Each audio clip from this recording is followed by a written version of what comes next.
ओम शांति। 14 मई 2026।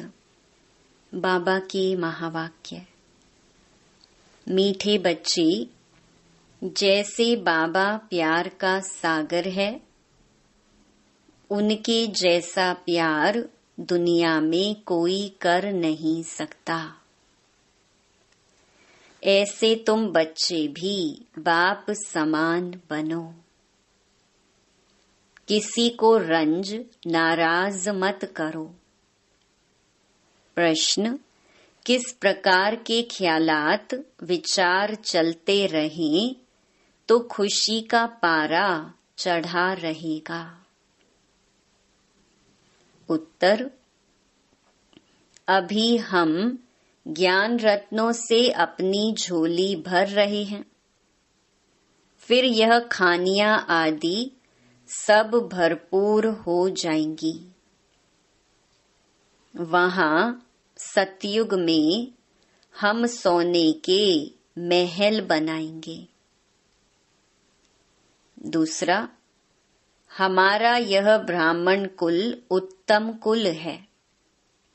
हम सच्ची सच्ची सत्य नारायण की कथा, अमर कथा सुनते और सुनाते हैं। ऐसे ऐसे ख्यालात चलते रहें तो खुशी का पारा चढ़ा रहेगा। ओम शांति। बच्चे बाप की याद में बैठे हैं। यह श्रीमत अर्थात श्रेष्ठ ते श्रेष्ठ मत मिलती है। याद की यात्रा बहुत मीठी है। बच्चे नंबरवार पुरुषार्थ अनुसार जानते हैं कि जितना बाप को याद करेंगे उतना बाबा स्वीट लगेगा। सैक्रीन है ना। एक बाप ही प्यार करते हैं, बाकी तो सब मार देते हैं। दुनिया सारी एक दो को ठुकराती है। बाप प्यार करते हैं, उनको सिर्फ तुम बच्चों ने जाना है। बाप कहते हैं, मैं जो हूँ, जैसा हूँ, कितना बड़ा हूँ, बताओ हमारा बाप कितना बड़ा है। तो कहते हैं बिंदी है, और तो कोई जानते नहीं। बच्चे भी घड़ी घड़ी भूल जाते हैं। कहते हैं भक्ति मार्ग में तो बड़े बड़े चित्रों की पूजा करते थे, अब बिंदी को कैसे याद करें? बिंदी बिंदी को ही याद करेगी ना। आत्मा जानती है हम बिंदी हैं, हमारा बाप भी ऐसे है। आत्मा ही प्रेसिडेंट है, आत्मा ही नौकर है। पार्ट आत्मा ही बजाती है। बाप है सबसे स्वीट। सब याद करते हैं, हे पतित पावन, दुख हरता सुख करता आओ। अब तुम बच्चों को यह निश्चय है, हम जिसको बिंदी कहते हैं वह बहुत सूक्ष्म है, परंतु महिमा कितनी भारी है। भल महिमा गाते भी हैं, ज्ञान का सागर शांति का सागर है, परंतु समझते नहीं कि वह कैसे आकर सुख देते हैं। मीठे मीठे चिल्ड्रन हर एक समझ सकते हैं कौन कौन कितना श्रीमत पर चलते हैं। श्रीमत मिलती है सर्विस करने की। बहुत मनुष्य बीमार रोगी हैं, बहुत हैं जो हेल्दी भी हैं। भारतवासी जानते हैं सतयुग में आयु बहुत बड़ी एवरेज 125-150 वर्ष की थी। हर एक अपनी फुल आयु पूरी करते हैं। यह तो बिल्कुल ही छीछी दुनिया है जो बाकी थोड़ा समय ही है। मनुष्य बड़ी बड़ी धर्मशालाएं आदि अभी तक बनाते रहते हैं, जानते नहीं हैं यह बाकी कितना समय होगी। मंदिर आदि बनाते हैं, लाखों रुपया खर्च करते हैं। उनकी आयु बाकी कितना समय होगी? तुम जानते हो, यह तो टूटे कि टूटे। तुमको बाबा मकान आदि बनाने के लिए कभी मना नहीं करते हैं। तुम अपने ही घर में एक कमरे में हॉस्पिटल कम यूनिवर्सिटी बनाओ। बिगर कोई खर्चा, हेल्थ, वेल्थ, हैप्पीनेस 21 जन्मों के लिए लेना है इस नॉलेज से। यह भी समझाया है, तुमको सुख बहुत मिलता है। जब तमो प्रधान बने तब जास्ती दुख होता है। जितना जितना तमो प्रधान बनते जाएंगे, उतना दुनिया में दुख अशांति बढ़ती जाएगी। मनुष्य बहुत दुखी होंगे, फिर जय जयकार हो जाएगी।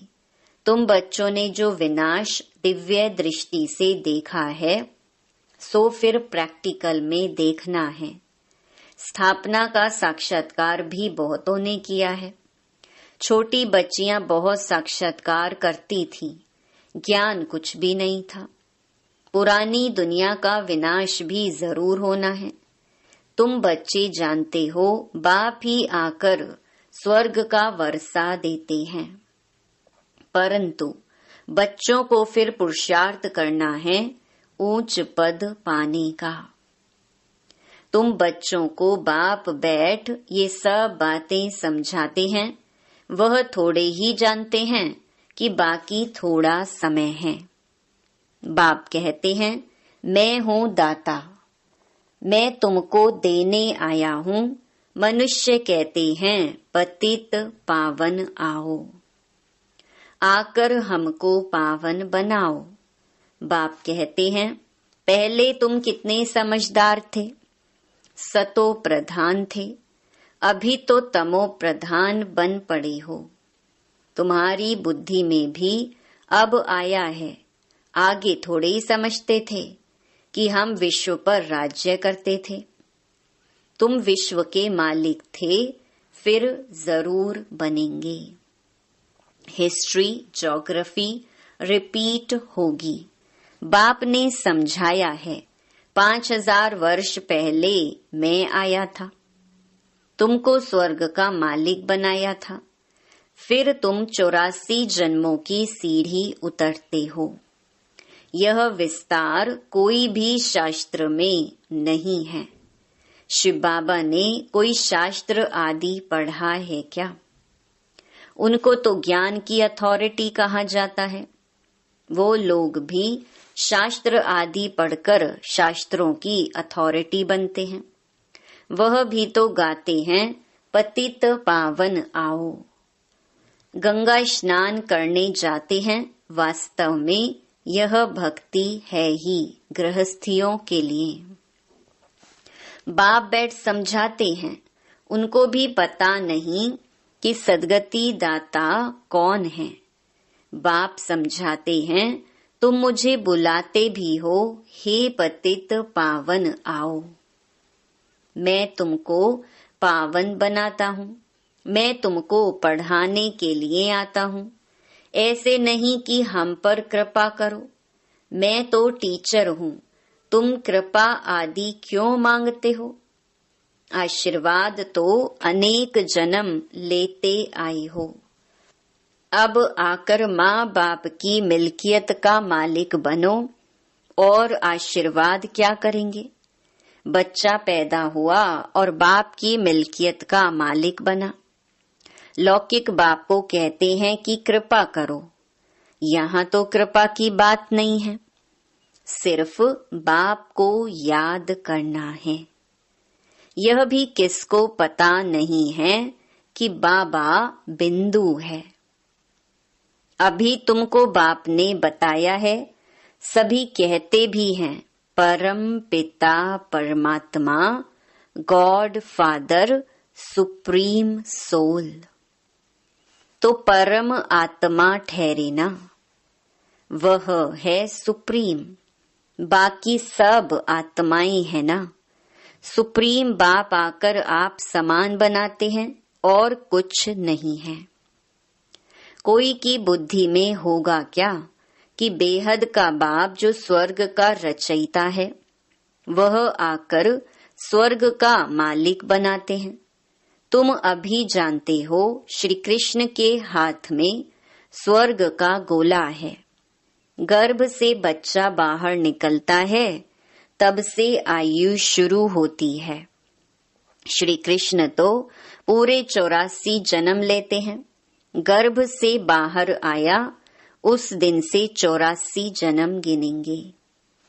लक्ष्मी नारायण को तो बड़ा होने में 30-35 वर्ष लगे ना, तो वह 30-35 वर्ष 5000 से कम करना पड़े।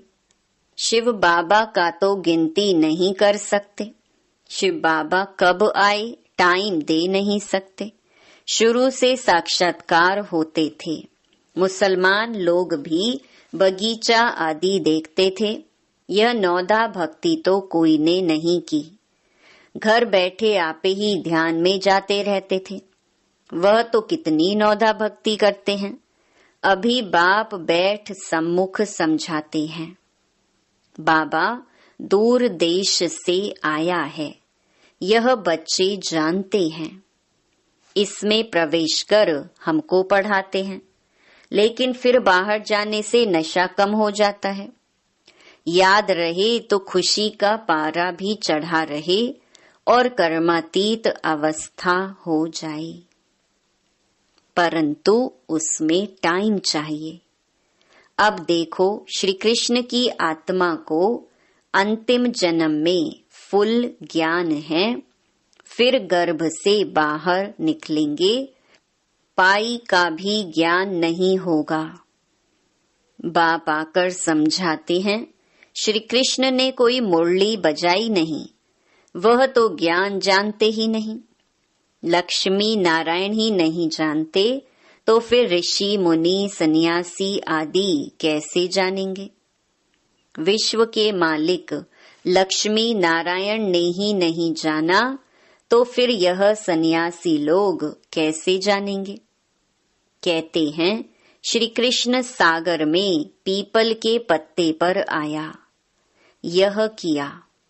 यह सब कहानियां हैं जो बैठ लिखी हैं। कहते हैं नदी में पैर डाला तो वह नीचे चली गई। विचार करो मनुष्य क्या क्या बातें बना सकते हैं। अब बाप समझाते हैं, कोई भी उल्टी सुल्टी बातों पर कभी विश्वास नहीं करना।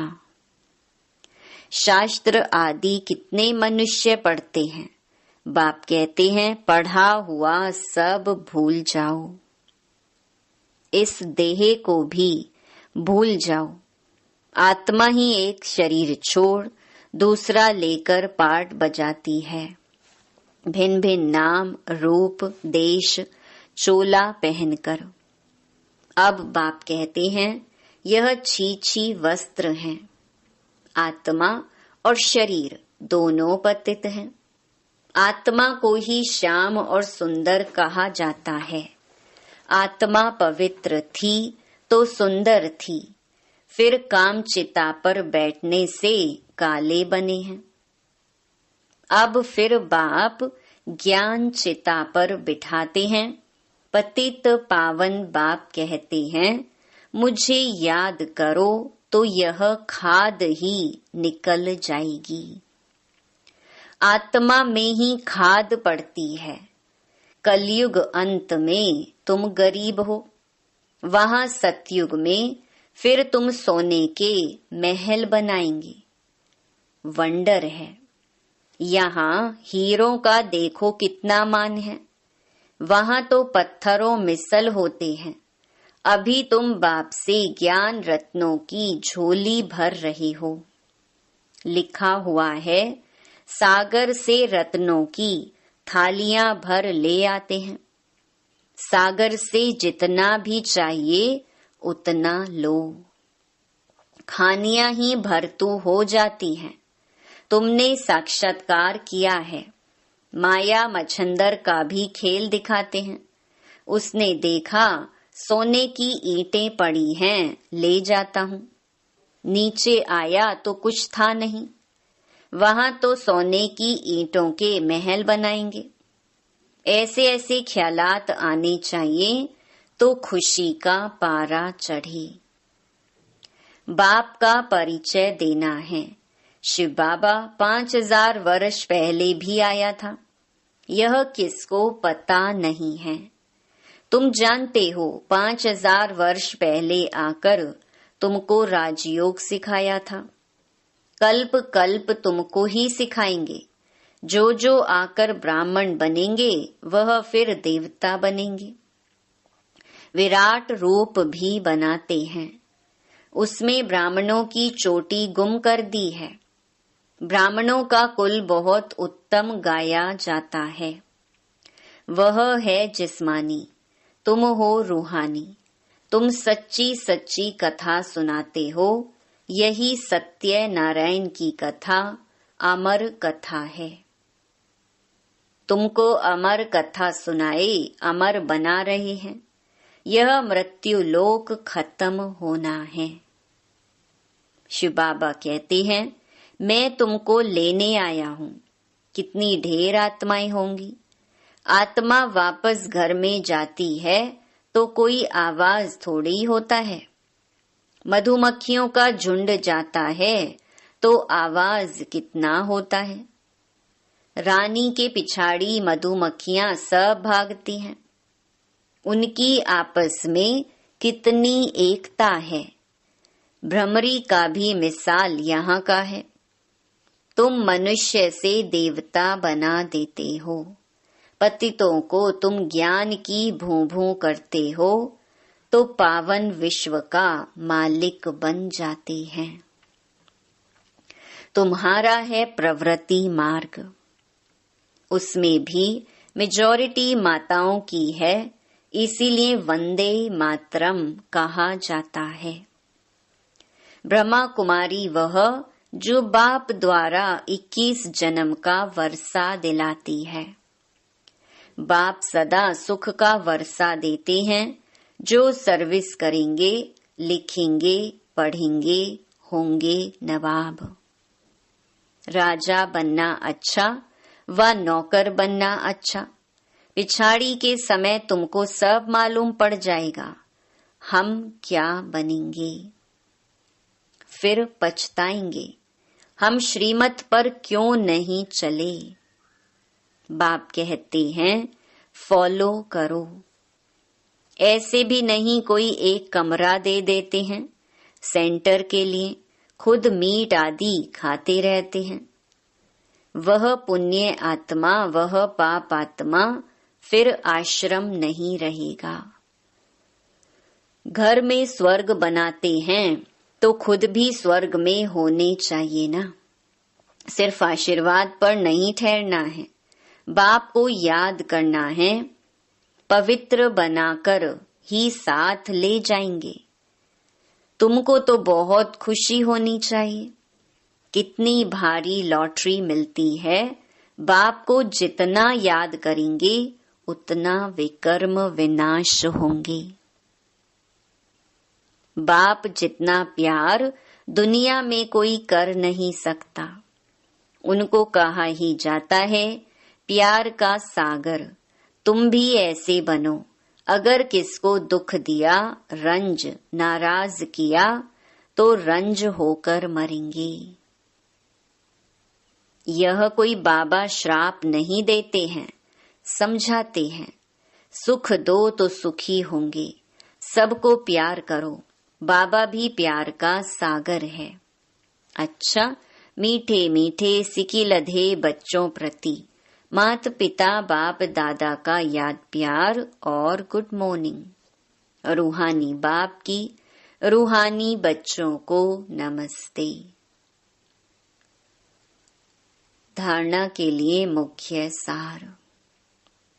पहला, किसी भी उल्टी सुल्टी बात पर विश्वास नहीं करना है। जो भी उल्टा पढ़ा है उसे भूल अशरीरी बनने का अभ्यास करना है। दूसरा, सिर्फ आशीर्वाद पर नहीं चलना है, स्वयं को पवित्र बनाना है, बाप को हर कदम में फॉलो करना है, किसी को भी दुख नहीं देना है, नाराज नहीं करना है। वरदान, सच्ची लगन के आधार पर और संग तोड़ एक संग जोड़ने वाले संपूर्ण वफादार भव।